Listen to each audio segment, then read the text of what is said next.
Flush it and move on. That'll be the mantra this afternoon in the nation's capital after a disappointing performance last night.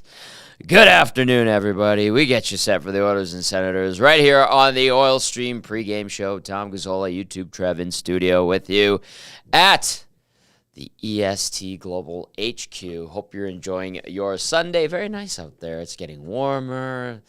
It is spring. There's still some snow on the ground, but it's melting even today. And the Oilers will look to bounce back from a 6-3 loss in Charana yesterday against the Ottawa Senators, who did beat the New Jersey Devils in Jersey yesterday.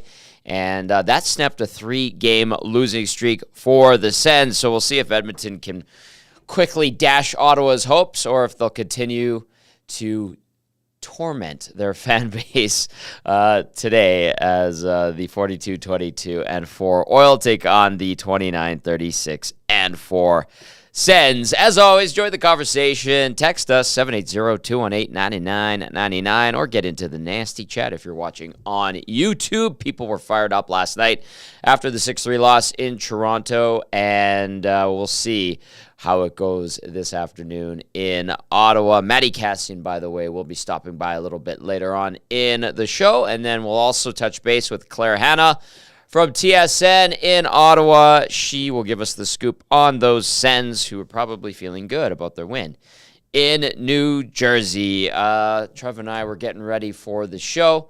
Oh, yeah, be sure to tag Claire in the... Attaboy. You're excited. You're ready to go. Trev's ready to go. We were talking a little bit going into the show, talking about what we had for lunch. I'm assuming there will be a discussion about what we're going to eat while we watch today's game, and that led me to this one, which is the question of the day. What's your go-to pregame meal when getting ready to watch the Oilers play a weekend afternoon game? It's the weekend. We had one yesterday. Obscure question of the day, but I like it. It makes it fun. We had the conversation about our favorite shows growing up as kids.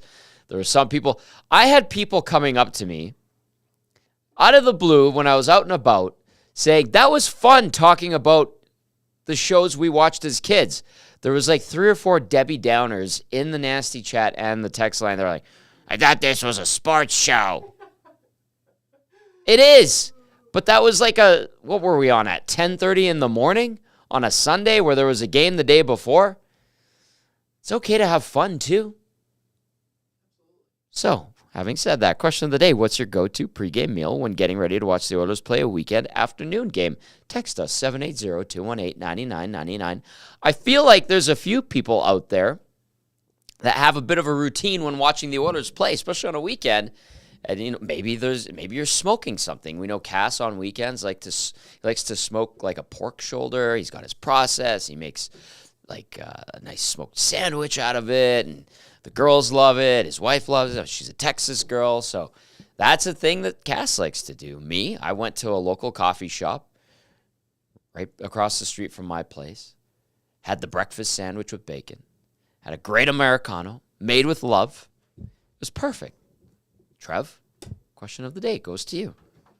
Well, Tommy, this is an interesting one because like I do like it. I can honestly say I don't think I have a set pregame meal. I respect that. I switch it up. I'm a big switch up.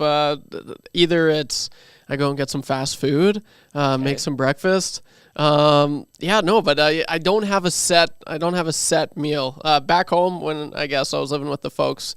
I guess for these early games, maybe it was Eggs Benedict, but it's a little later in the day. But yeah, for lunch, it was like Eggs Benedict. Me and Frank, we'd always do that, and it was so good. So would Frank make the Eggs Benedict, or would you go for it? Oh, no, we'd make it. Nice. Yeah, it was just some of the best. Like, it's unreal. So, yeah, I'd have to say that, Tommy. But I switch it up. All fast food. I don't have a set game day meal. So, I'm sorry. Don't be sorry. That was kind of a boring answer from me. Why would you be? But I wish I was here for the cartoon one because I had so many cartoons. But it was a great, fun conversation. So many. A lot of people, because I was watching the show and I was like, oh, what a great conversation. I thoroughly enjoyed it, so it was funny. I like it. It was an early Sunday game. This one obviously is into the afternoon, so a little bit different. 6 o'clock Eastern start, 4 o'clock our time. So maybe you switch it up today. Maybe you go, do you get the grill fired up today? Hey, today might be a good day for a little chilly, but you have a nice patio or balcony. Get into the backyard. Do you want steak today? You want burgers? Do some chicken? Salmon? I don't know. You tell me. It's Sunday. Families getting together. I want to hear from you. So that's the question of the day. We're having some fun with it. We went serious yesterday. That was the big game. Oilers laid an egg. We know that. They're going to look to regroup today against the Ottawa Senators. So question of the day one more time. What's your go-to pregame meal when getting ready to watch the Oilers play a weekend afternoon game? Also, if you feel like it, throw in your traditions when you're watching the Oilers on the weekend. I like this. It's neat to hear how people get their mind ready to watch stress over an Oilers game on a weekend, because that's how it is around here. I like that kind of thing. 780-218-9999. Let us know your thoughts. Nasty chat, of course, if you're watching on YouTube. We're going to get to starting lineups here. Obviously, no morning skate for both teams having played yesterday, so we'll give you the lines from yesterday, and then when things get updated, when the teams hit the ice for warm-up, we will also update you. All right, so yesterday, McDavid with Draisaitl and Hyman, RNH with McLeod and Fogle, Henrique between Kane and Perry, Carrick with Janmark and Brown, Ekholm with Bouchard, Nurse with Desharnais, Kulak with Ceci. We'll see if Stetcher or Ryan gets in today. There is a possibility of that. Coaches like to mix it up and get fresh legs in on back-to-backs. As for the Sens, here's how they rolled out their lineup against the New Jersey Devils yesterday, and it led to victory, snapping a 3-game losing streak. Shane Pinto between Brady Tkachuk and Drake Batherson. Tim Stützle with Angus Cruikshank, what a name, and Claude Giroux. Ridley Gregg with Dominique Kubalik and Matthew Joseph, who had a shorthanded goal yesterday. Mark Kastelet with Boris Kachuk and Parker Kelly on defense. Jake Sanderson with Artem Zub. Thomas Chabot with Fabian Brunstrom. Jacob Chikrin with Jacob Bernard Docker. No Rourke Chartier, IR upper body. No Matthew Highmore, IR upper body as well. Zach McEwen, IR lower body. Josh Norris, IR shoulder. Starting goalies for today's matchup, 31-year-old Calvin Pickard getting the nod. 10-4 with a .221 goals against average, .920 save percentage, 1 shutout in 16 games this season, 1-3 record versus the Sens lifetime, .359 goals against average, .896 save percentage in 4 games against Ottawa in his career. I am anticipating Pickard. I should note that. If there's a change, I know Pickard came in and played the third period yesterday in Toronto. I'm assuming that Noblock's just going to go to Pickard anyway. Like the plan is, they just mercy pulled Stu Skinner yesterday in the third period when things were going haywire for the first 2 periods. And like Dusty and I and Cass alluded to yesterday, if you think for a second that there was momentum being built in that third period and you can carry it into today if you're an Oilers player or part of the team, or if you're a fan that thinks that there's no. Toronto was just sitting back. They were crushing Edmonton. You flush it and move on, like we said, and Cass said yesterday, and like I said off the top of the show. For the Sens, between the pipes, 31-year-old Anton Forsberg, 12-12 this season. Forsberg, 342 GAA, 885 save percentage in 25 games with 1 shutout. Versus the Oilers, Forsberg, a 1-3-1 record, 285 goals against average, 922 save percentage in 5 appearances. Versus Edmonton, Chris Noblock speaking to the media, probably right about now. He's scheduled to speak at 4:40 Eastern. It is now 2:40, and we'll find out. We'll get confirmation if Calvin Pickard is indeed starting, and if maybe we're going to see some lineup juggling for the Oilers today. Also, the Edmonton Oil Kings winding down their 23-24 season, not making the postseason. They are taking on the Red Deer Rebels. That's a 4 o'clock start our time. I did see some families, some kids running around. I saw some Red Deer fans downtown right outside the arena going to the old spaghetti factory, Trev. And I've never been. I literally live right beside it. This blows my mind because coming from southern Alberta, that's all everyone talks about. It's kind of like the Olive Garden's like one of those types of restaurants. Back home we didn't have that. So yeah, whenever we were in Calgary, Banff, Edmonton, the Old Spaghetti Factory was a place that we always would go to. So the fact that you've been in Edmonton your whole entire life. No, I lived in Lloyd for 2 years and Oklahoma briefly. Oh, okay. Well, so I didn't majority. Know. Okay, so the majority of your life, but you've never been to the Spaghetti Factory. Never once. That's insane. That blows my mind. It's definitely worth going. I love the food. It's great food. So it smells good. I'm not gonna lie to you. Definitely go there. My balcony good prices. Looks the Old Spaghetti Factory, and I could smell them making the sauce and the onions in the morning. It's amazing. And I'm like, out of. Do I not go there? I don't know why I haven't gone there. Maybe I'll just make my way over there one day. Yeah, I think you definitely should. It's literally next door to my building. Yeah, it blows my mind. There's always people walking in, too. It's I such didn't a know great it was place. that popular. Yeah, every year when the family trip, we go to Banff, the first place, we were always talking about it. Like, that was like, oh, yeah, we got to see the hike, we got to go, all this, but the Old Spaghetti Factory, how about that? And we're all just super pumped because we didn't have it back home, and it's such a great place. So, yeah, I love the Old Spaghetti Factory, and you definitely should go. I'll check it out one day, but I did have a girlfriend that one day she's like, I'm treating you to dinner. I was like, oh, okay. She's like, I'm taking you to an Italian place. I was like, oh, you've got my attention. She's like, we're going to Olive Garden. I was like, well, what? We're going to a chain? Yeah. Olive Garden. Oh, She's like, they have the best breadsticks. I'm like, who eats breadsticks? Yeah. You're Italian, don't you? I'm like, not really. No. You dip in oil and vinegar every now, a little bit. Yeah. No, that's anyway one of the biggest chains in North America. I don't think they have. I don't know. They might have some in Italy, but no, I don't think so. I think Italians would probably be insulted. What is this? What's this? What's that?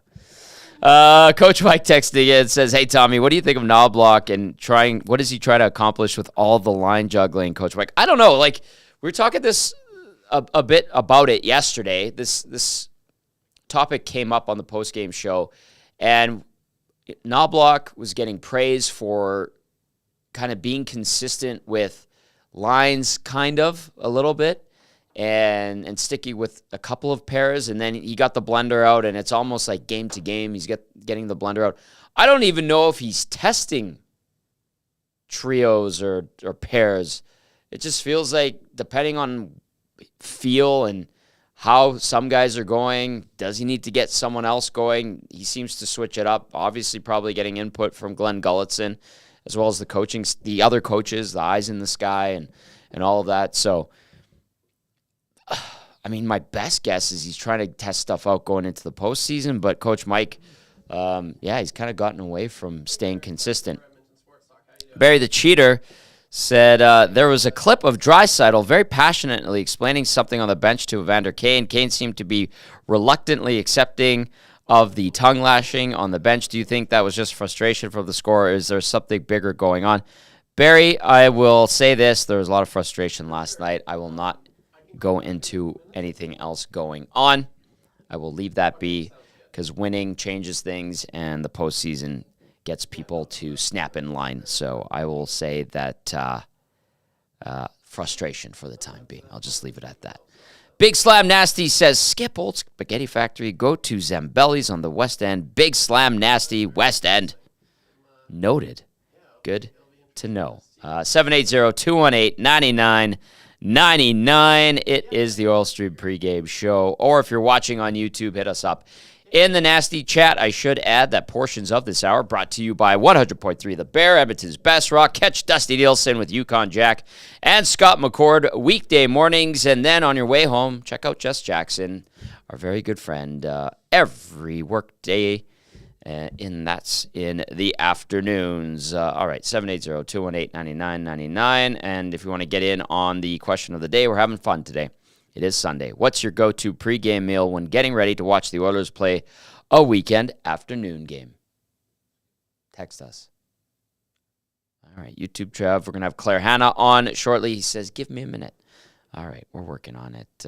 I see some nasty chat going on. The Dae says, I'm happy last night. I think you and guys are sad last night. I cheer Maple Leafs. My favorite team is Maple Leafs. Let's go, Leafs, go. All right. Thank you for that. I appreciate it very much. Barry the Cheater says Il Forno in the nasty chat as well. Yeg Sparky says, have you guys tried La Ronde? La Ronde, yes, I have. That is at the Chateau Edmonton, I think it is. Very good. Spanky Dufresne, hello Spanky, says, ran that at the DT Old Spaghetti Factory. Okay. Remo Malella Jr., fellow Italian, says, who's going to Olive Garden? Well, a lot of people. Let's get to some out-of-town scores around the National Hockey League. 10 games on the schedule. Busy Sunday. Clare Hannah will be joining us shortly from TSN in Ottawa. Washington, 3-0 winners over Winnipeg. Ooh, the Jets. Huss said he's going to have a busy Monday on Winnipeg Sports Talk tomorrow, and I think he's going to have a lot to talk about as the Jets drop a 3-0 decision to the Caps in Washington. 5-4, Colorado over Pittsburgh.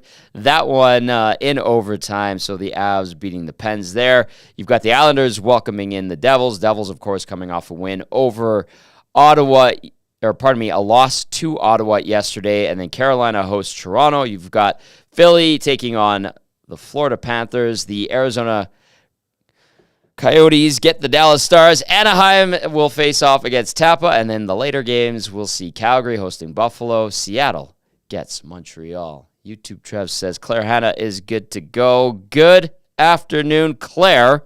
Let's start with the most important question, and it is the question of the day. What's your go-to meal on a game day during the weekend? I know this is important to you. I want to hear what's your go-to.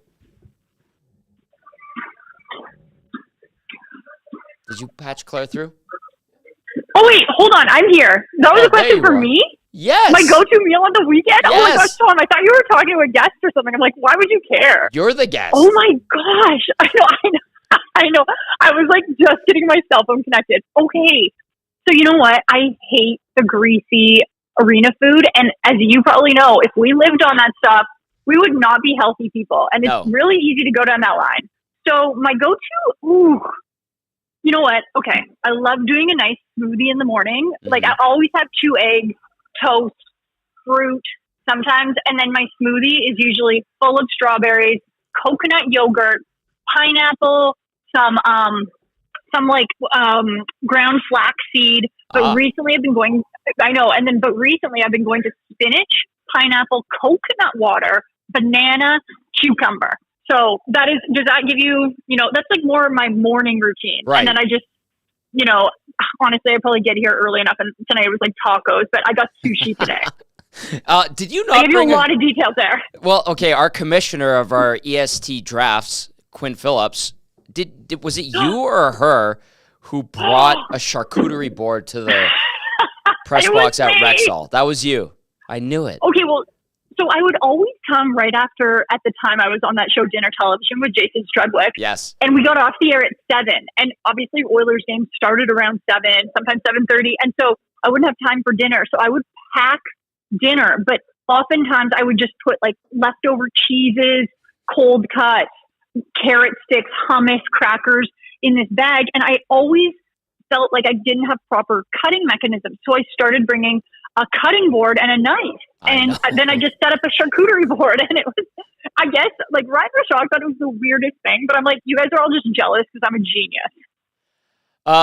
Okay, well, I won't say that he was the only one that thought it was odd, but to each their own. And the fact that you got it in through security is amazing in itself. I remember you and Quinn just being like, you want some? I'm like, is that charcuterie in the press box? Yeah, I made her contribute because the thing is I was sharing so much. And I'm like, you guys bring your own $20 cheeses. So yeah. She would bring stuff and anyways. Claire and Quinn won, everyone else nothing in that situation. I knew you'd be the right person to ask our question of the night.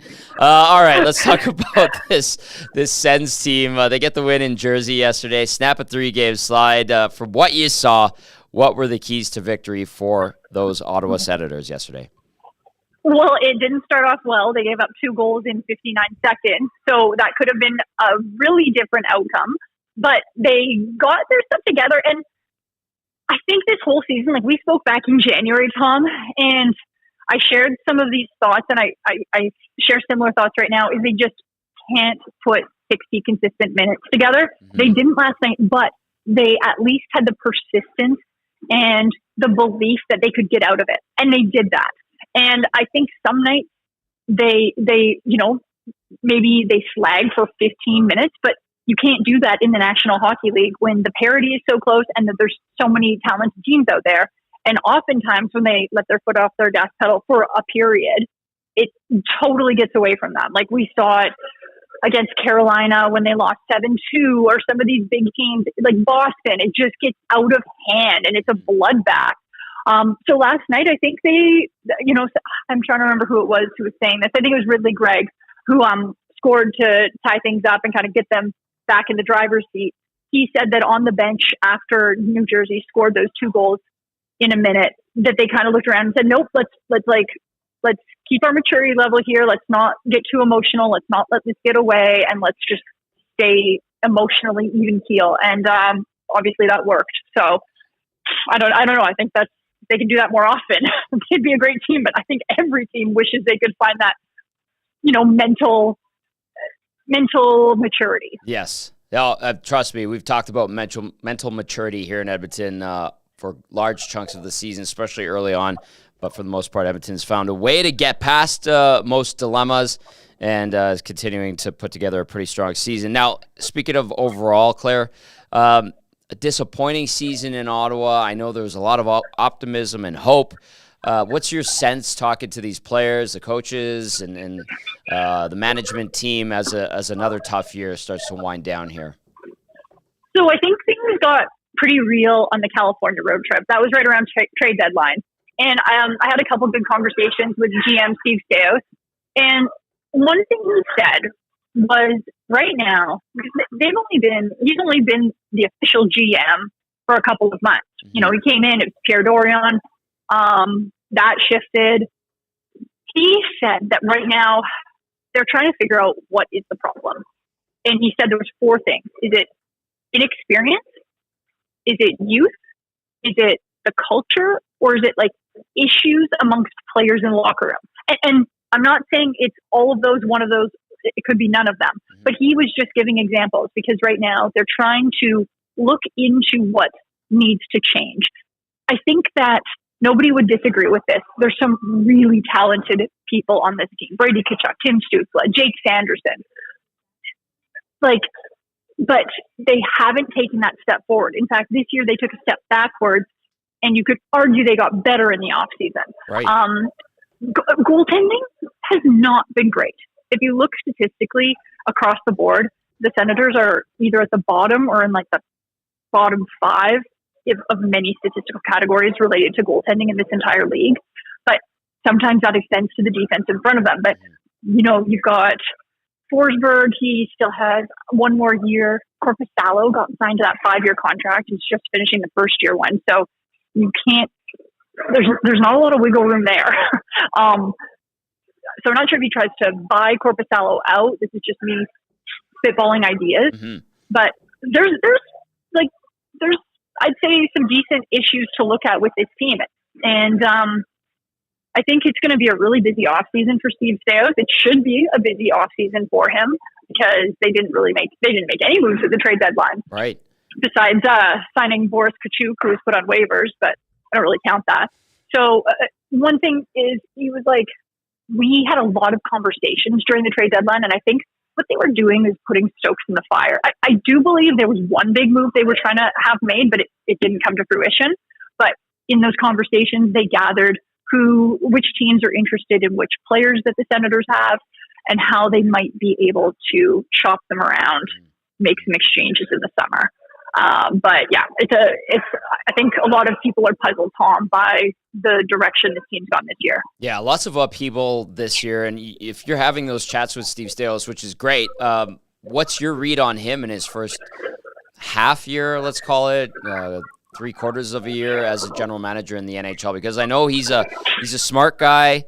He's sure in his abilities, but I mean, taking on the GM role partway through the season can't be easy for anyone, especially a guy doing it for the first time. What's your sense of how he's finding this job right now? Well, I think he's taken this approach that's pretty patient, which I respect. I think he's very professional. I think a lot of the teams have leaky management. I think this one's pretty tight. It's hard to find a lot of information out because they keep it sealed, which is, I think, the indicators of a good management group. So I think he doesn't want to blow things up and make any crazy moves because I believe that there are so many good pieces player-wise in this organization. Mm-hmm. And so that's where they're just trying to move cautiously, gather information. He's trying to just get to know this team, right? I often have heard too that, for example, when Pierre Dorion was let go, when DJ Smith was let go, and even in San Jose after the trade deadline, which had been a tough week because there were players like Jacob Chikrin, whose name was being floated around a lot, and it's stressful for guys. But after each of these big instances this season, Steve has gone into the dressing room and really preached what his vision is, also talking about trying to build stability in this group, going and giving pep talks. Like after a trade deadline, I believe he went in there and was like, you know what? While we aren't making the playoffs this year, we still have a lot to play for this year. We have jobs to play for. We have pride to play for. And so I like hearing those things from the players because he clearly cares and he clearly wants to make this work. And I think he's a bit more personal and a really good communicator compared to a lot of GMs. He's involved. Right. Yeah, he's a good man, and you can approach him and talk to him about stuff. So that's interesting to see how he's gonna learn on the fly and how everything progresses there in Ottawa. Because, like you said, Claire, a lot of good pieces there.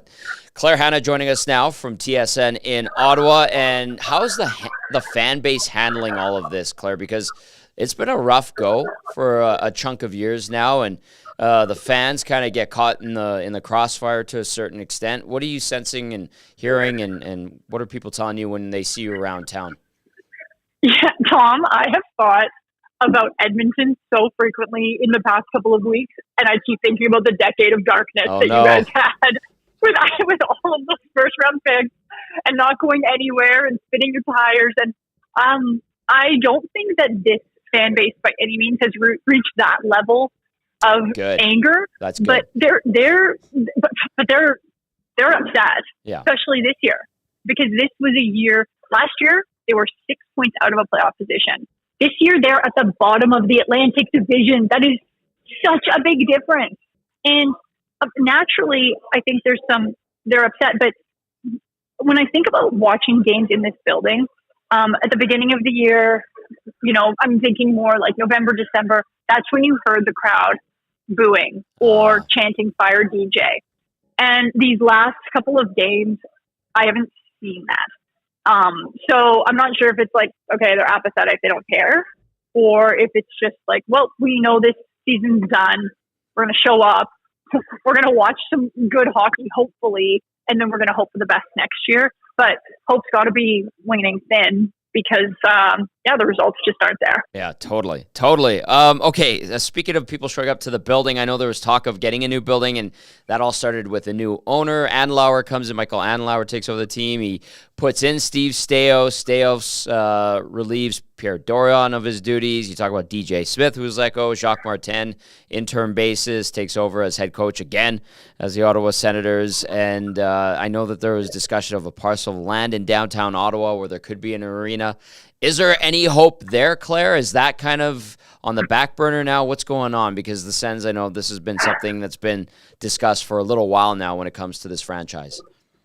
So I think those discussions are definitely ongoing. Right now, that land is called LeBreton Flats. It's a super cool location, just for people who are in Edmonton who might not be super familiar with Ottawa. But there's the Parliament buildings, there's the downtown core. This is right on the outskirts. I would compare it to, is it called like a river? Where did the baseball team play in Edmonton? Down Rossdale. Rossdale. Yeah, I'd compare it to that. Like, so you're not like right downtown, but you are just down the hill. So you could walk from downtown to this arena. And sorry, I shouldn't say arena. It's not an arena, but that's the proximity. And I think we all have seen, great example in Edmonton, when you move from Rexall downtown, how it revitalizes the downtown. And I think there's very much interest from this organization to do it, but you have to tick off a lot of boxes politically. That land right now, I believe, is owned by the National Capital Commission. So they own a lot of the green space, River Valley trails in Ottawa, and you can't just give it up. So some of our reporters have been going to meetings for the NCC, where that's like municipal meetings, to see how they might be deciding. And I think obviously the Ottawa Senators have to advocate for that. Sure. But that's something that will take a while to happen. And I think there might be a date coming up in September. I feel bad. I'm a reporter, but I'm mostly focused on the team. I should be focusing more on municipal politics, because this obviously is a big thing that affects the team. But I think there's some dates coming up in the next 4 to 5 months that will really impact what direction that might go in. But for now, it's not forefront of mind. But I think there is hope that this arena could move downtown, because it's a big opportunity to, get more bums in seats. Canada's about a 25, 30-minute drive on a highway downtown Ottawa. Yep. It's tough to get crowds out here often. I always compare Canada and Canadian Tire Center to building an arena kilometers southwest of Leduc. That's kind of what it's like. I was even going to say, even in Leduc. Yeah. To me, it's Leduc. And there's nothing around here. After a game, it's not like you can walk across the street to Hudson's or the Mercer Tavern. Is that still a cool thing? It's a new name, but yes, it's still a thing. Okay. But it's that doesn't exist here. And even, let's say I were to spend the day after morning skate until a game here, I wouldn't be able to walk anywhere. There's a gas station. I could go pick up some chips and maybe some Nerds, some candy, but there's nowhere to get food. I'd have to get in my car.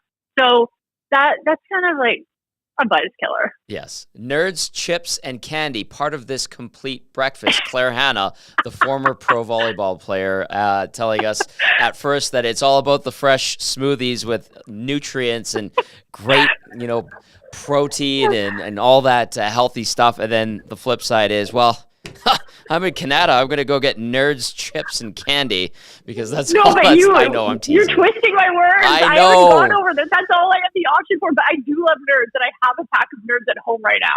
Oh, they're so good. They're so good. Clare Hannah from TSN in Ottawa joining us now.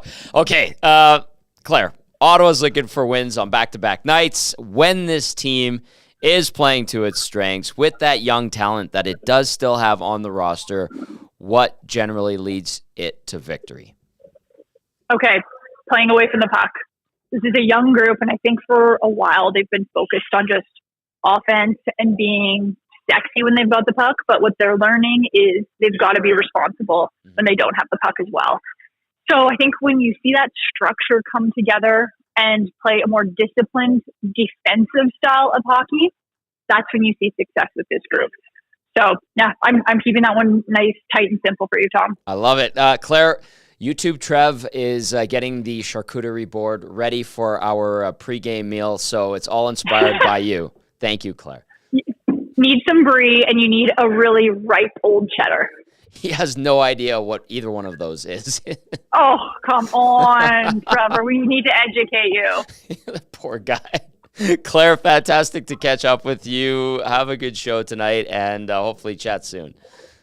Okay, thanks for having me. Bye, Tom. There's Clare Hannah, TSN Ottawa. Absolutely delightful to catch up with her. She's fantastic and doing the Sens broadcasts out in Ottawa. And yes, she was here in town. She did a show with Strutty for a couple of years and did bring a charcuterie board up to press level at Rexall. And her and Quinn were eating it. I walked by, I'm like, really? And you know what I had that night? Whatever they made at the media meal at Rexall. And usually, if it was like a seafood dish, I would have the hot dog. You're not a seafood guy. That's right. Yeah, I'm allergic to some of it. And, I don't like the other parts of it. That's interesting. So they would have had to have snuck it in, right? And well, they didn't care. so they're like, okay, we're doing charcuterie. We don't care. Okay, that's fair. Yeah, and somehow they managed to do it. So there's Clare Hannah, fantastic.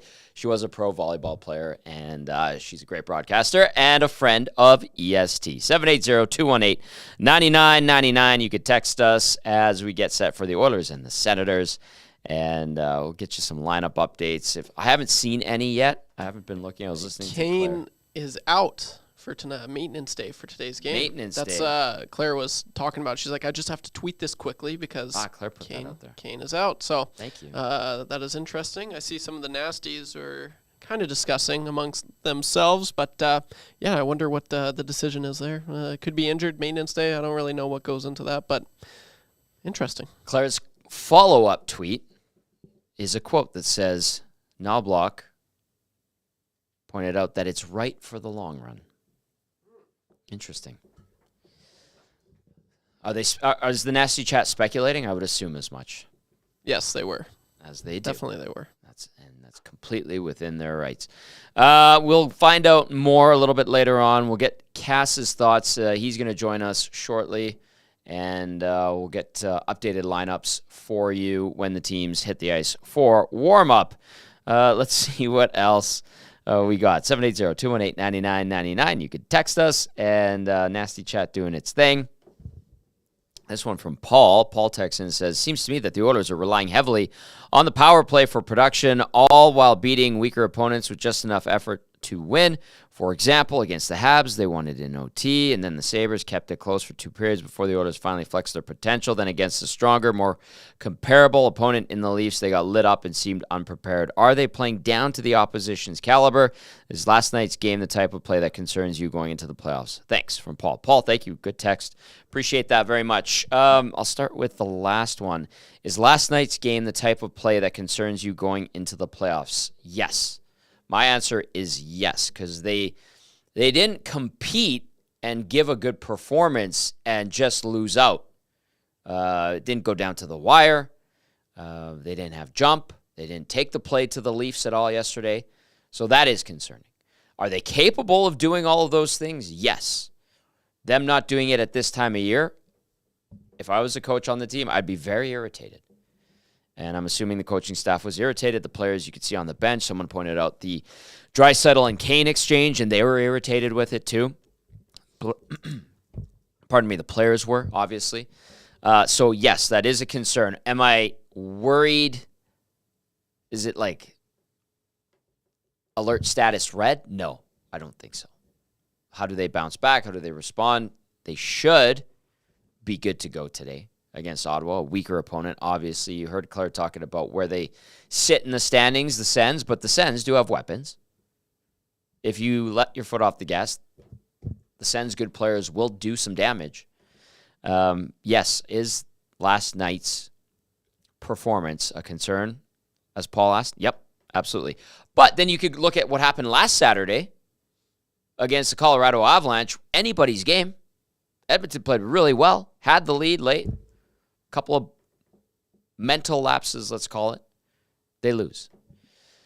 So, yeah, concerning. Not getting the results against these good teams, concerning. Do I think that they're capable? Yes. Are they going to need to do it against some good teams coming up? Like, let's say, Winnipeg? Yes. The Golden Knights, when they play them? Yes. When they face the Kings? Yes. When they play the Canucks? They have to have a much better performance and result against the Canucks compared to what they did earlier in the season, and that was get absolutely schooled by Vancouver. So, they have some opportunities to atone against good teams.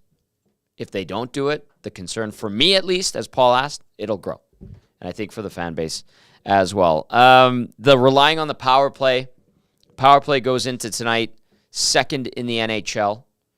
We had people saying that the power play was stagnant yesterday. We had people saying they were concerned about the power play. I understand because they go to the same plays. They look for the pass across Royal Road that's through the middle all the time. They try to go to Draisaitl all the time. But, as I said last night, like, how do you get frustrated with the second-ranked power play in the NHL? Outside of the tendencies that we all know they're going to go to the same place. But they convert. And then what was the other one that Paul had here? That the Oilers are relying heavily on the power play. Yeah. Are they playing down to the opposition's caliber? Paul, I think that the Oilers just get a little bit full of themselves and overconfident. I think that's been part of their MO for years now.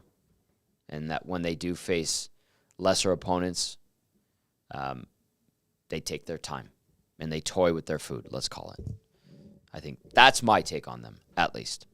Keep those texts coming in, 780-218-9999. Nasty chat. I see it's about, people are going with some big texts in the nasty chat. I'll get to some of those in a little bit. Let's welcome in our game analyst, Matt Kassian, for Game Changers.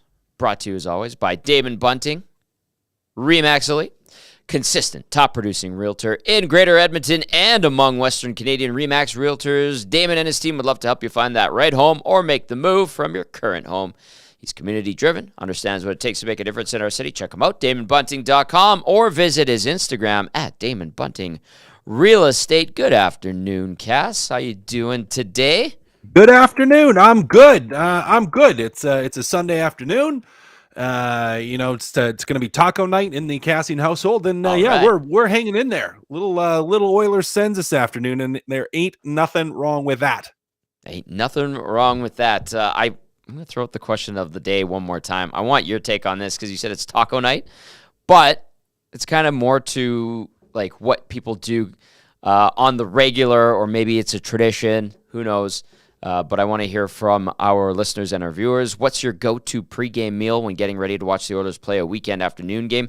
Is taco night a special, like one-off type of thing? Because I know I was talking earlier about how you like to smoke like a pork shoulder, or you get the smoker going. I don't know how much you grill, but what's your go-to meal? Maybe when you were playing, and then now as a analyst. Well, playing, I mean, it was chicken and pasta, rice, broccoli, or salmon, like a pretty staple for that. Now, I mean, if I get to pick, and it's all me, generally I'm a burger, like grilling up some burgers. Nice. Now, if I have the time to do like a pork shoulder, make some pulled pork, or smoke some ribs or something like that, or a brisket, 100%. Give me some of that Texas barbecue all day. But if it's like shorter notice, I don't have the time, then I absolutely am going to the burgers. Yep, homemade burgers. You don't really go wrong. No. Does Mandy like prepare them and then you just grill them, or do you prepare them and have your own? No, I prepare them. Yeah, I do most of the cooking. I like it. I mean, I started when I was really young as far as the cooking goes. So it's one of my favorite things to do. So no, she'll help. She'll be the sous chef, and she's really good. Like when she does cook, she's fully capable of cooking. She doesn't love it. I love it. Like I really enjoy cooking and making different dishes and doing some fancy things. No, burgers aren't overly fancy. I make them pretty straight up, and my favorite's probably it's kind of not like a straight to traditional only beef and salt and pepper, which is really good to do with burgers that way, like the classic American. I mean, I like you mixing some other things in there and a couple cuts of beef if you can. And I mean, it's just, you make it good, Tommy. You make it good. I know. Eva G, my mom, she makes phenomenal homemade burgers, and it's not just salt and pepper in the meat. She puts in a ton of stuff, and it's phenomenal. So you dress those burgers up and you put them on the grill on a nice spring day.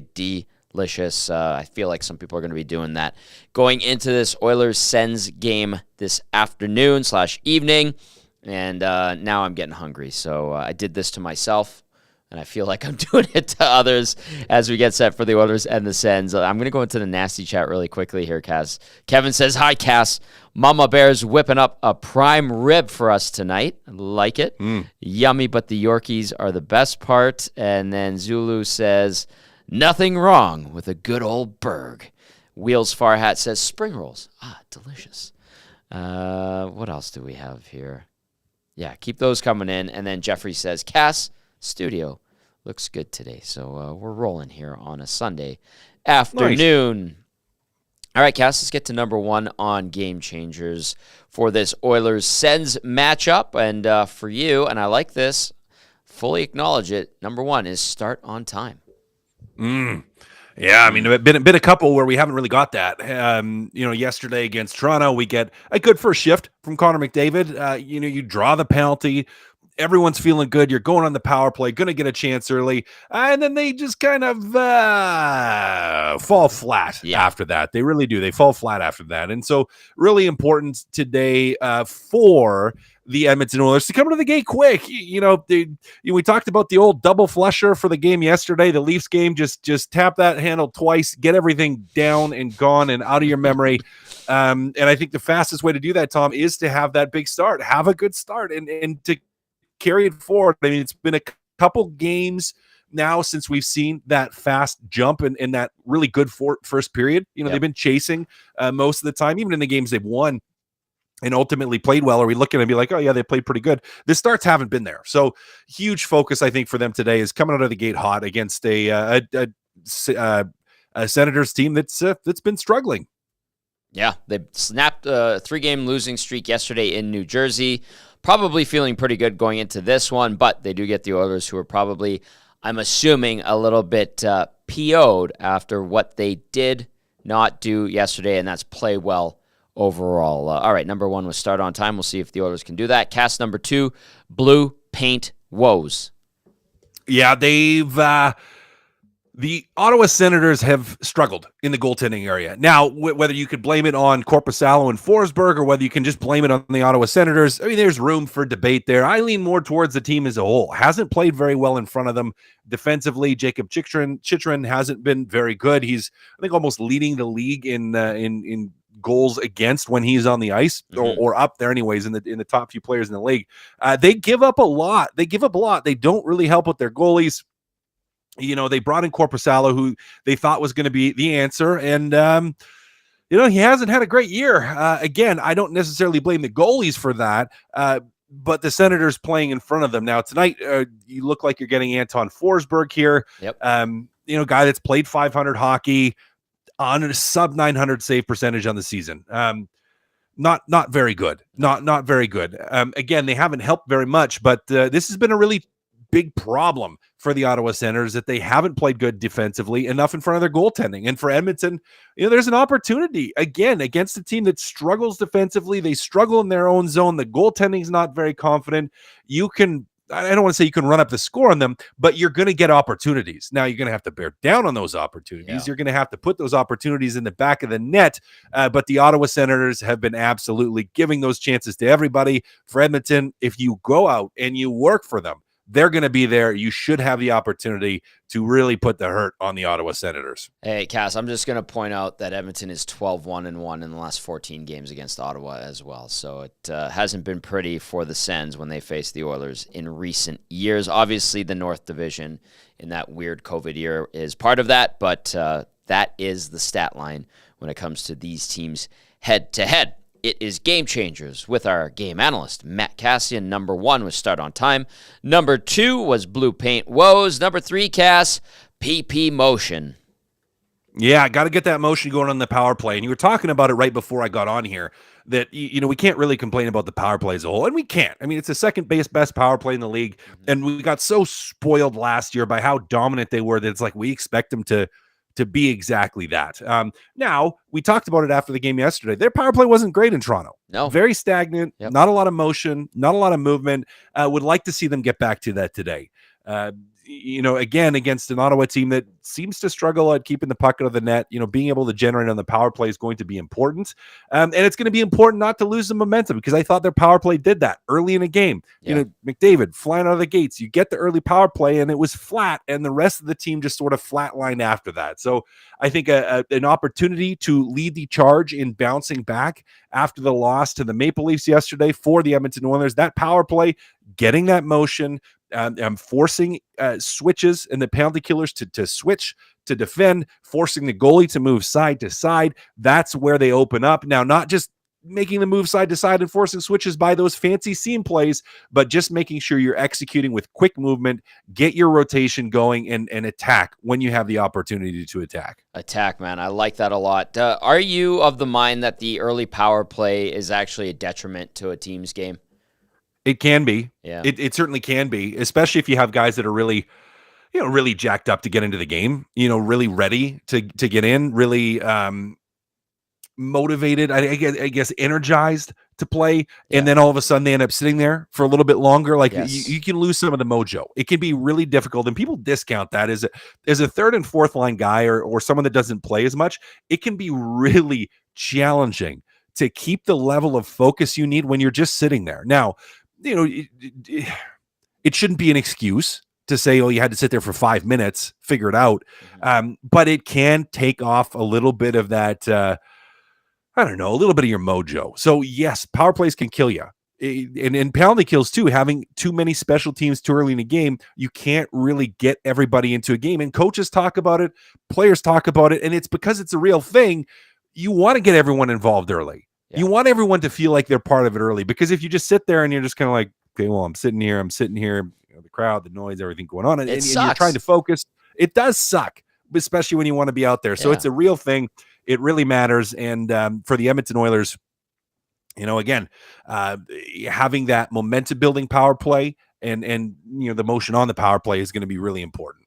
Cass, we had a great text that came in from Paul. You heard me talking about it and giving my take on it, and I'll just read it again, and then I want to get your thoughts on what Paul brought up. And the text came in about half an hour ago. It said, it seems to me that the Oilers are relying heavily on the power play for production, all while beating weaker opponents with just enough effort to win. For example, against the Habs, they won in OT, and then the Sabres kept it close for 2 periods before Edmonton finally flexed its potential. Then against stronger and more comparable opponents in the Leafs, they got lit up and seemed unprepared. Are they playing down to the opposition's caliber? Is last night's game the type of play that concerns you going into the playoffs? Cass, what would you say to Paul? I gave my 2 cents, but I'm curious to hear what you have to say. Yeah, well, I think Edmonton's record as a whole has been pretty good against, and I have to look at it. Sub 500 teams or teams that are not in the playoff position. Yeah. It's pretty good. So yes. Is there a risk of it? Of course, there's a risk of it. I don't think that's been a problem for them this season. Like when we look at this now, a couple times maybe against like Columbus and against Chicago, we've seen them where their game has tailed off a little bit. And they've had some games where they needed Stuart Skinner to bail them out against Chicago. And, you've lost against Columbus, and you've had some nights where that has happened. Yep. I can't see that happening tonight, Tommy, with the loss yesterday. Because in back-to-back games, they don't like how they played yesterday. They wanted to move on from it. I can't see them really dropping their level of play. Now, is it possible it happens? Of course it's possible it happens. But I would say, especially if I'm the Ottawa Senators, this stage is set to have Edmonton come into the game and play really well. Like if I'm sitting there and if I was playing for the Senators, I'd look at the game yesterday. Edmonton just got spanked, and I'd go, oh, shoot. Like, dang it. Like, these guys are going to come in here and they're going to be hungry for it. Yeah, really. They are. That's exactly the mentality they're going to have. So, for Edmonton, again, on the season, I think they've been pretty good at not letting that happen. And I think they've been actually solid against, really as a whole, Tommy. Look at the record against the top teams. They've been solid against those teams as well, because anything above 500 against playoff level teams, and you're like, okay, you're pretty good, because you are going to have games in the regular season where it's a toss-up. Think Colorado, think Boston, think Vancouver. And even if you get rid of those Vancouver games early in the year when they just absolutely sucked, they did. The record gets even a little bit better against playoff-bound teams. So am I concerned about it? No. Is it possible it happens? Yeah, it is. I'm not worried about it today. If anything, again, I think Ottawa's probably looking at this one and going like, oh, we better be ready, because Edmonton's going to bring it today after that game yesterday. Absolutely. I think that's the hope for a lot of oil country, that the Oilers are going to be a little bit PO'd after what they didn't do yesterday, and that's play well. And like you said, double flusher, Cass. Absolutely love it. I had to use the flush it and move on at the start of the show, because I remember that from last night. And yeah, absolutely. I think that is probably the mindset they want to take into this. Okay, Tom Gazzola, Matt Kassian, and YouTube Trev with you here on the Oil Stream pregame show. Text us 780-218-9999. Of course, if you're watching on YouTube, thank you. And you can get into the conversation on the Nasty Chat. Clare Hannah, we had her on earlier from TSN doing the Sens broadcast, obviously. Claire did tweet out that Chris Noblock said that Evander Kane is not going to play this evening. And according to Noblock, this was a coaching decision and that it was, quote unquote, right for the long run, saying that it is a maintenance day for Kane. And I know, because that's the nature of the business and the nature of the market, people will be like, well, we saw Draisaitl giving it to Kane yesterday on the bench, and what the heck's going on with Evander Kane? 3 assists in a 16, 17 game span. Obviously not good enough. We've wondered where his game has gone, why he hasn't had the type of impact he is more than capable of providing in a positive way for the Oilers. What's your take on all of this? Yeah. Hey, well, he might be dealing with something. He hasn't been playing great. He hasn't had much of an impact. He like the Buffalo game, he had some good shifts where he was physical, forced some turnovers, was good in on the forecheck, and he did some good things. But as a whole, his body of work the last month and a half hasn't been very good. It hasn't been very good. Now, is there something lingering that we haven't really known about? Maybe. Is he's scratched today? And you wonder how much of it is that, or how much of it is, they're trying to get him going here and send a little bit of a message as well to be like, hey, yeah, maybe you are a little bit nicked up, but even so, you haven't been good enough, so we're going to give you this game to sit out because you're saying you're nicked up. Maybe you are, but we haven't seen enough from you. So, hey, if it is something that is impacting him, then yeah, sit him, let him rest, get him healthy. You want him ready for the playoffs. You don't need him ready necessarily right now. But yeah, overall, Tom, Evander Kane has struggled. Yep. He's really struggled to find a fit. He's really struggled to generate offense and to be the impact player he wants to be. And again, for the Edmonton Oilers, you need this guy to be playing, and you need him to be playing well. So, out of the lineup today, hopefully he's back soon, and hopefully when he does come back, it is at 100%, and he's able to play, that edge walking, sort of crossing the line at time type of game that when he plays that way, he's very effective. Man, he's got some great tools, that's for damn sure. And he did pick up an assist in 15-21 of work yesterday, -1 in Toronto, and that would give him 4 points in his last 17 games. But people have brought up the exchange that he had with Draisaitl. Cass, you've been on the bench at the NHL level. You've had superstars on your team. You've had great caliber players, probably not always agree on the bench. What do you make of that exchange last night that we saw in a rough night for the team as a whole? Yeah, rough night for a team, so emotions are going to be raised. Hey, you don't ever like to have that dirty laundry in some ways aired in front of everybody where everyone can see it. Conflict always happens. I shouldn't say always, but it does happen between players. Generally, the smart thing to do, just like conflict in marriage or at work or in different places, sometimes it's best to happen behind closed doors, right? In a controlled environment, not just airing everything out in front of people. So it's never good to see. Obviously, it was a frustrating night for the team. They didn't play very well as a whole. And it's something you need to figure out as a group and as a team. So, hopefully for those two guys, it's something that, either today or even this morning or even on the plane yesterday, they were able to unpack it and they were able to work through it. Again, conflict happens. Yeah. It's how you resolve the conflict and it's what you do next. So it's not just it's not just, that interaction on the bench. It's hopefully, what they did afterwards to be able to try to, patch things up and to, sate those frustrations and move on. Do coaches step in those scenarios, or do they let the guys handle it? They can. I think you part of your job as a coach is to have a handle on that, right? And to see those relationships, and to if you see, and again, that's a very visible. It's not like someone just said something small.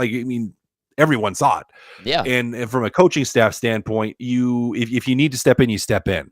Now, ideally, yes, things get resolved, but just like in relationships, just like in marriages, just like in anything, sometimes you need a neutral third party to get involved. That's going to help the situation, that can be a more neutral bystander that's going to help both sides of it come to resolution, like a counselor. And yes, guess what?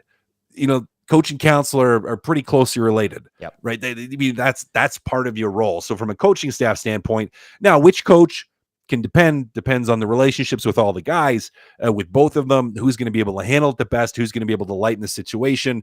The staff needs to figure that out. But do they have a role to play in resolving it? Absolutely. Now, sometimes it's hands off and sometimes it's very hands on. And again, we don't necessarily know. We're probably never going to find out in this instance, but hopefully, if needed, they are inserting themselves into that conversation to make sure that everything gets smoothed over. The Oilers do have a mental coach, life coach. They have a guy in that role, really nice guy. Just wrote a book. He did the interview with Gene on the last road trip, and maybe that's a scenario where he could kind of alleviate some of the tension for whoever, whether it's Kane and Draisaitl or whatever's going on behind closed doors. Jax via the nasty chat says, let's go Oilers, smash that like button. Also, Kane needs to grow up, and we're starting to see the cancer that he was on other teams with a sad emoji. And Jax adds, man, Zach Hyman has class. Kane could learn how to be more humble from him. Do you want to go into the cancer thing? This is a very crucial time of the season for the Oilers. I feel like winning, Cass, will probably start to change the attitude. Guys start to dial it in, and they let this stuff go by the wayside. And then if there's issues that need to be resolved, they wait till after the playoffs are done. Yeah. Evander Kane, from what we can tell, has, for the most part, I don't want to say he's completely turned over a new leaf, but he's worked on himself. Yeah. And it hasn't seemed like there has been as much. Now, we're bystanders here. We're not sitting in that room on a day-to-day basis. Very good point. But it seems like he has not caused as many issues as he has in the past. Right. Now, that doesn't mean there's no issues. Also, but good point. They haven't been as prevalent as they have been. Now, could some of them still exist? Absolutely.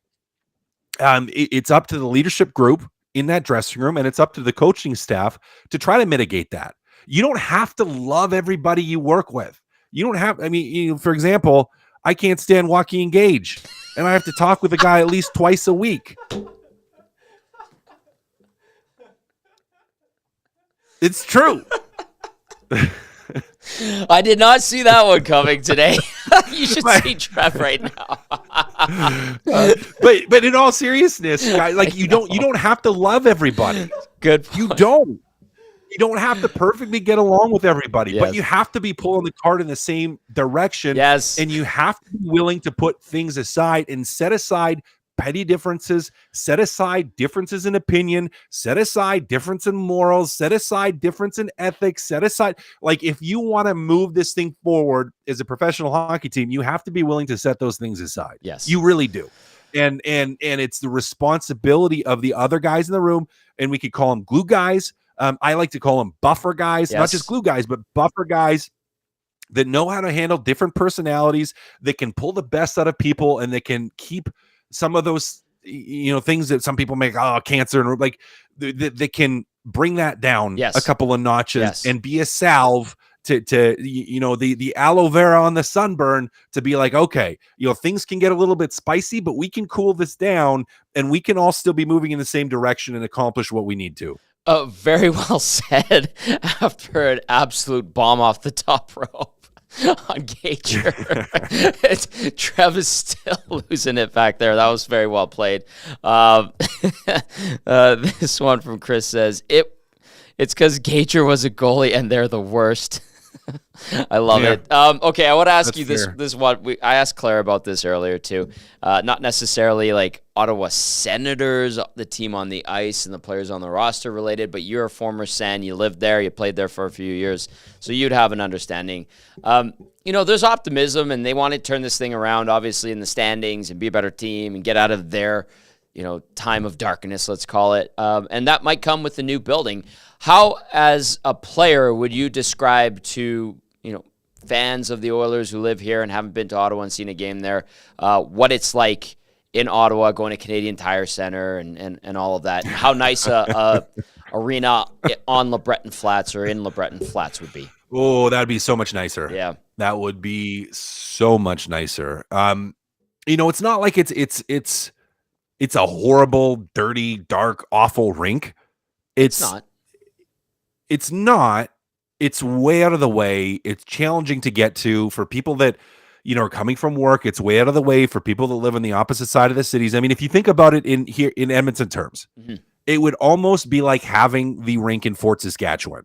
Not quite that dramatic, but pretty close. Yeah. right? Or like Spruce Grove or Sherwood Park for that matter, where it's like, okay, for people in the West End, if it's in Sherwood Park, the rink, like, and people that work downtown that are working in the evening and then coming to the game, maybe going for dinner, it's just, it creates all kinds of issues with trying to get where you need to be. So yeah, they need a new rink. I think that would revitalize in a lot of ways what your fan base and people that want to go watch and your season ticket holders and people being involved. Like, it is really, really important for that organization to get a new place. It's from a community standpoint, they love hockey.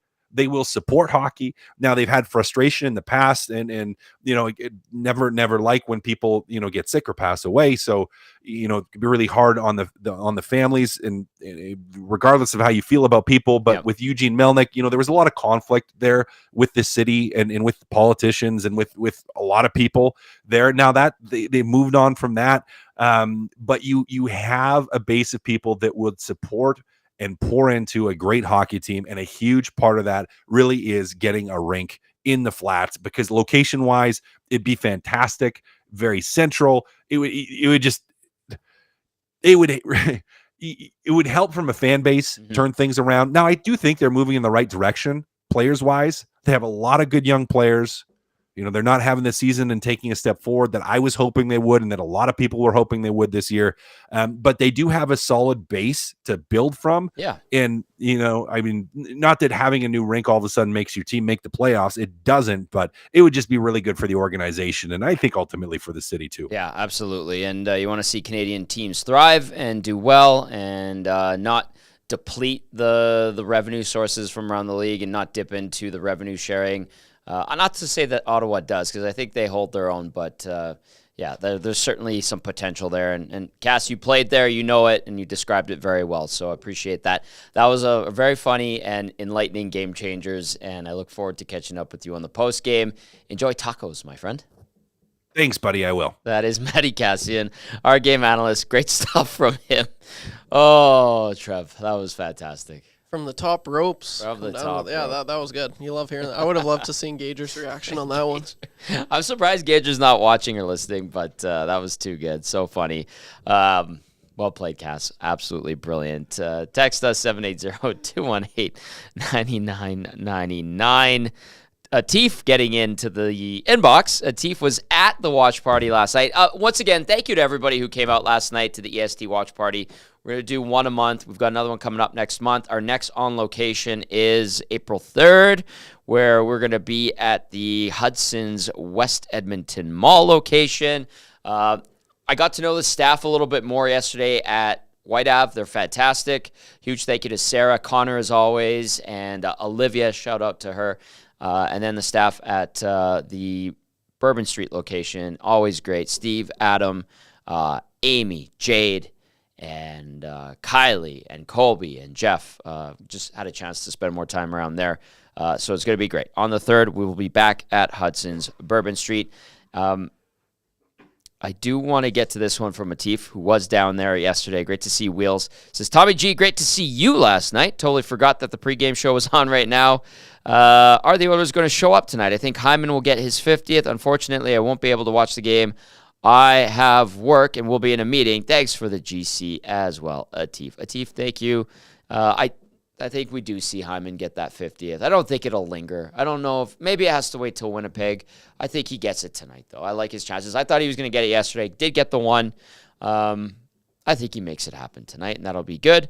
And probably in a winning cause, I'm going to assume pedal to the metal. Like Cass said, good start. Start on time. Don't wait. Don't let it linger. Take advantage of your opportunities. Take advantage of this Ottawa Senators team that is struggling this year. They did win yesterday in New Jersey. But overall, it's been a rough year for Ottawa. Adam says, I'm walking to the store to get my burger buns right now. Actually, see? Sunday, spring, not the warmest, but nicer than it was earlier in the week. Good night to grill some burgers and watch some hockey. Tommy Rubella chiming in says, I think there's a lot of nasties that are very thirsty today, which is kind of weird because I have it under good authority that they did plenty of hydrating, quote unquote, last night. Tommy Rubella, Vance Van Vander Van was in fine form, by the way. I know you guys are tight, good friends, And Vaz Van der Van had himself a pretty good Saturday. Displaced Connor getting in says, good afternoon, boys. Tuning in late. Have you discussed Kane being benched for a supposed quote-unquote maintenance day? Yes, sir. We bounced that off of Cass, and we'll see. We'll see what the lineup is. I think teams are on the ice for warm-up right now. We will hear from Chris Noblock shortly, right? Yep. Okay, good. And we might hear from the Sens. The stuff that we have is from yesterday, right, Trev? Nothing fresh there. Unfortunately, yeah, nothing fresh. Yeah, we might hold off on that depending on how the rest of the show. It's been a fun show for a Sunday afternoon, and we will get to Noblock shortly. I want to read this text first. It says, guys, people need to stop thinking they know what the problem between Kane and Dry was. Dry also has control issues, which has shown up in that game like others. So it could be Dry frustration with the game just as much as a Kane issue. Could be just in-game frustrations and two proud players boiling over in the moment. That's a good point. That could be it as well. All right, let's go inside the Oilers locker room down in Canada, Ontario, just outside of Ottawa, and hear from head coach Chris Noblock. This game, does he start today? Yes, he does. Okay. A thought on, you're hoping to build on what you had in the third period, or did you just wash the first 40 minutes last night? What's the sort of mindset going into today? Well, the Toronto game, I thought the first 10 minutes, I thought we played really well. I really did. We'd made one mistake. It ended up being in our nets, and it was a costly mistake. Then after that, I think we got away from our game and maybe cheating a little bit, not sticking to what we needed to do. And, we had a good effort in the third period, but it was just didn't.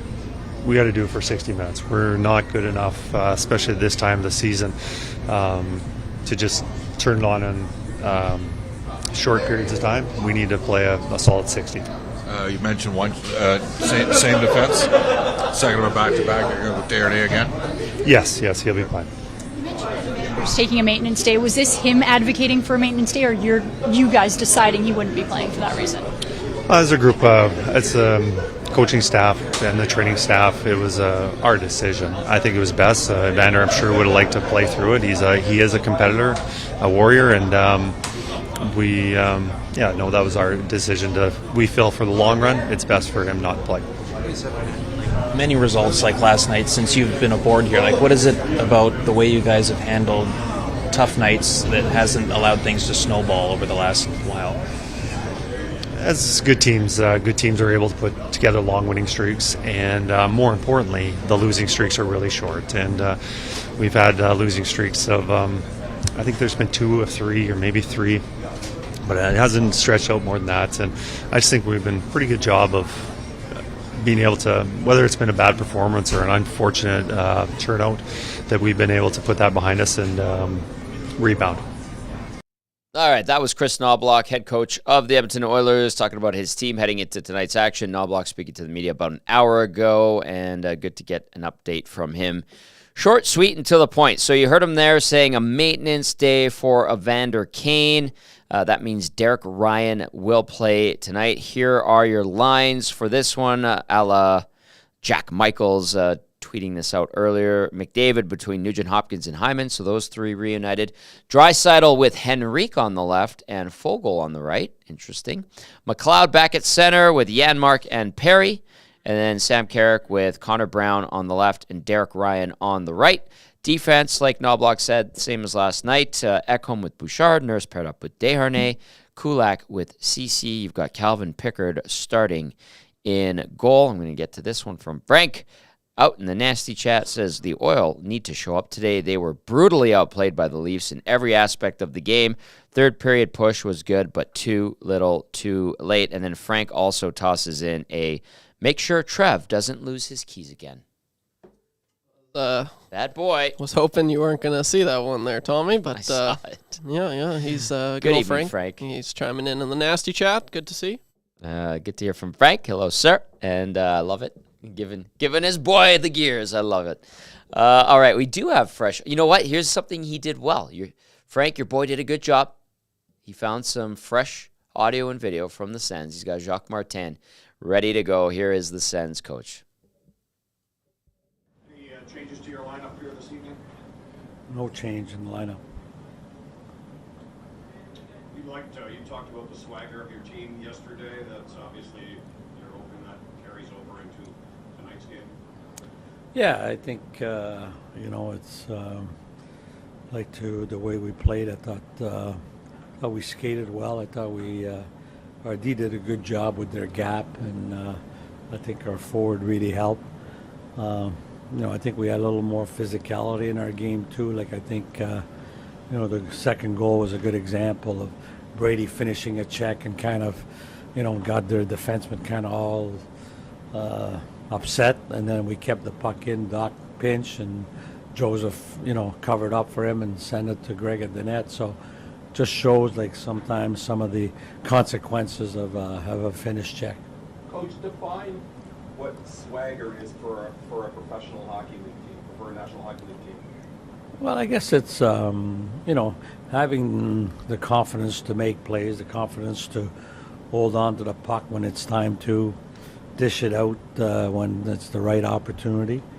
I think it's playing, probably playing quicker, and you don't have the hesitation in your game that when you don't have your confidence, sometimes you hesitate, and then by the time you hesitate, it's too late to either shoot or execute the pass. Is that sometimes the difference, that the confidence and the positivity? Is that sometimes the difference between teams maybe that are in the bottom half of the standings and the teams that are elite?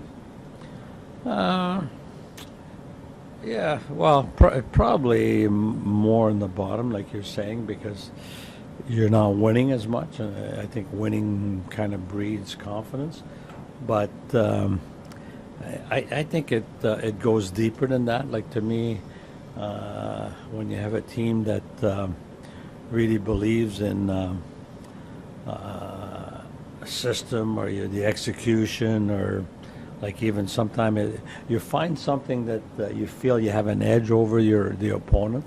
It gives you that confidence level that's required sometimes to execute at a high level. Chuck, on Thursday you had Parker Kelly playing up with Tim and Claude, and then last night you had Angus Crookshank playing up with them.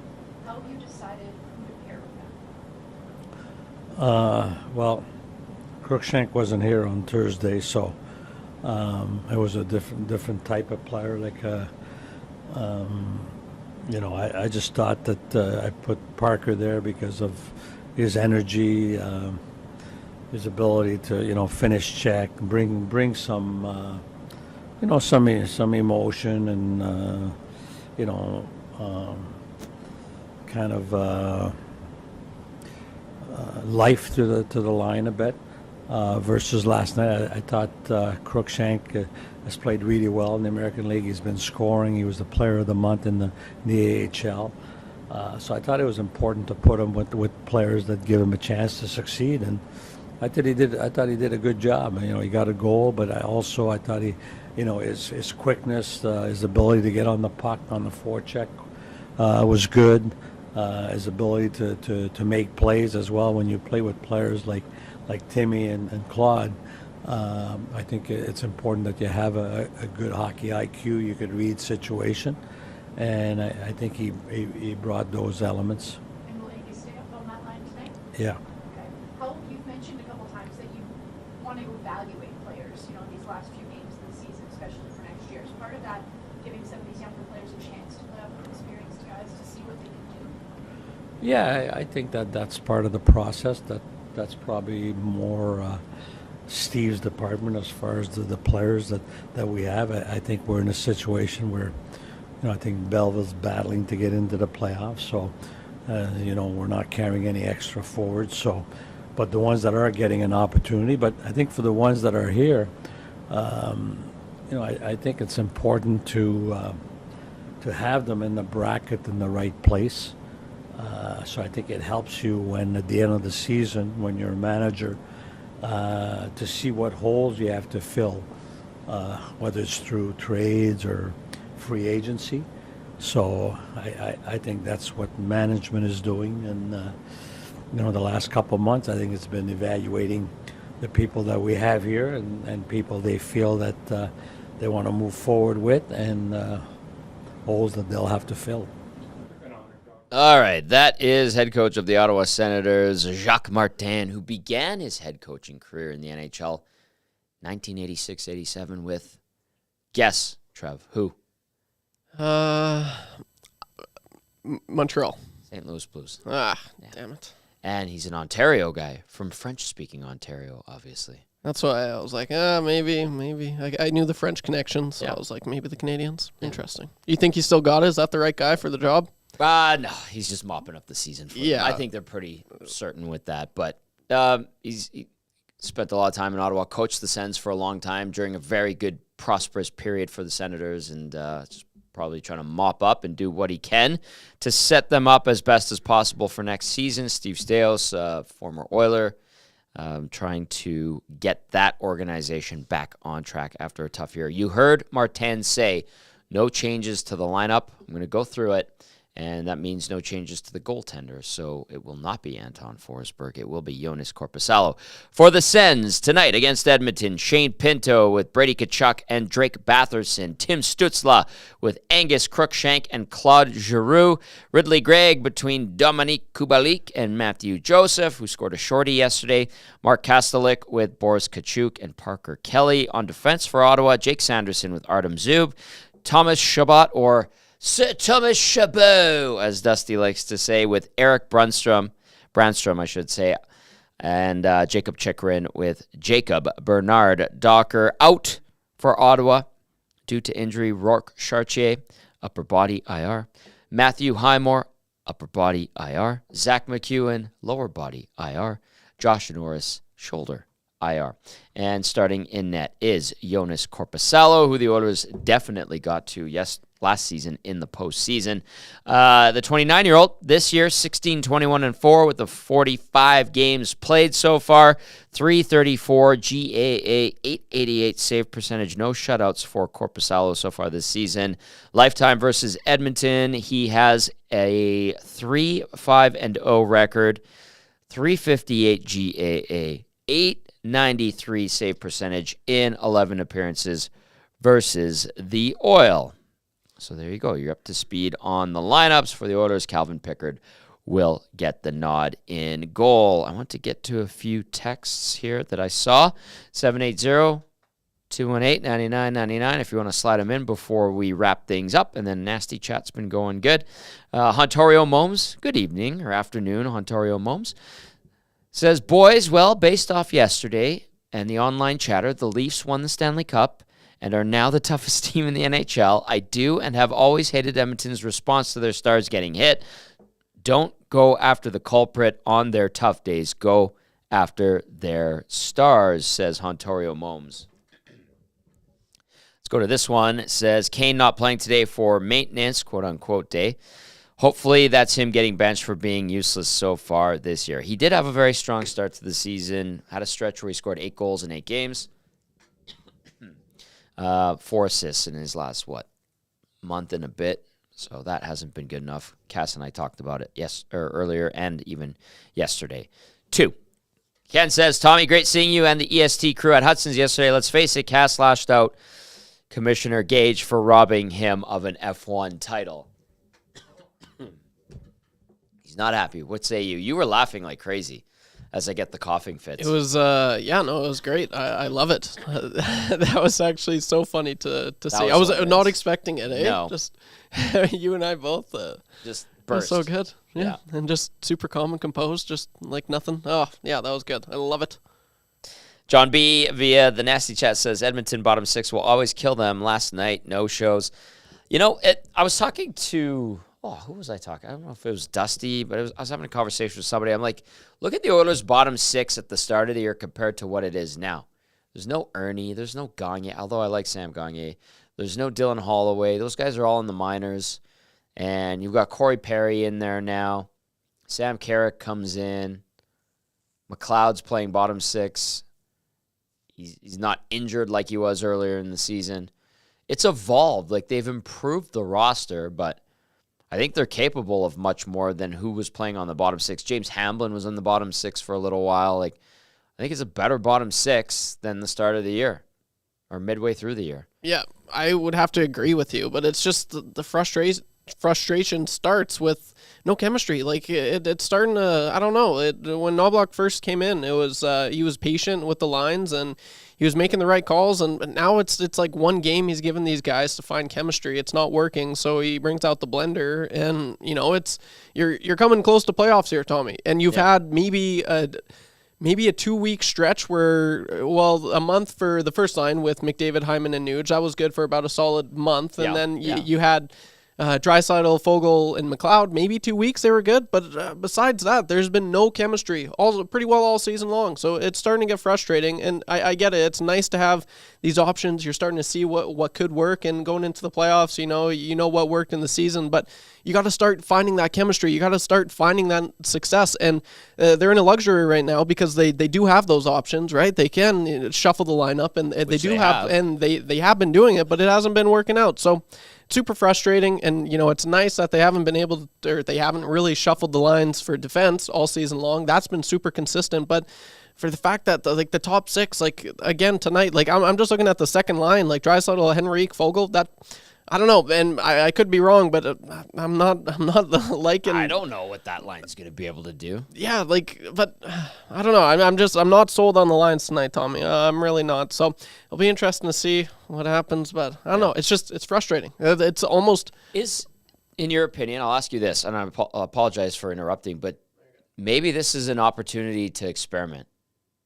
Well, yeah, it's Ottawa. Yeah, and that's maybe that's how they see it. I get just that. Throwing something against the wall, see if it sticks. But yeah, and then they have been experimenting with the last few teams, and it's just nothing's really working. So they get a new look, and maybe they're testing this out, because it is a team you can afford to test these options with in Ottawa. But it's got to start clicking at some point, Tommy, and it hasn't been for a while. So it's super frustrating. They need to start finding this chemistry because it can work. It can. They do have you look at the talent, as soon as they find that mix, they'll be good, but they haven't found it yet. So it's annoying.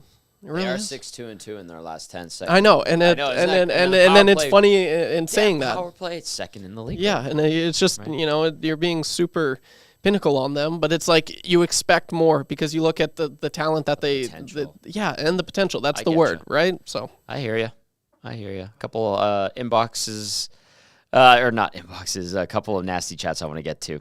I was laughing at a few of them earlier. This one from Dolphinius says, am I the only one who sees Bouchard's poor defensive play as a huge liability on the back end?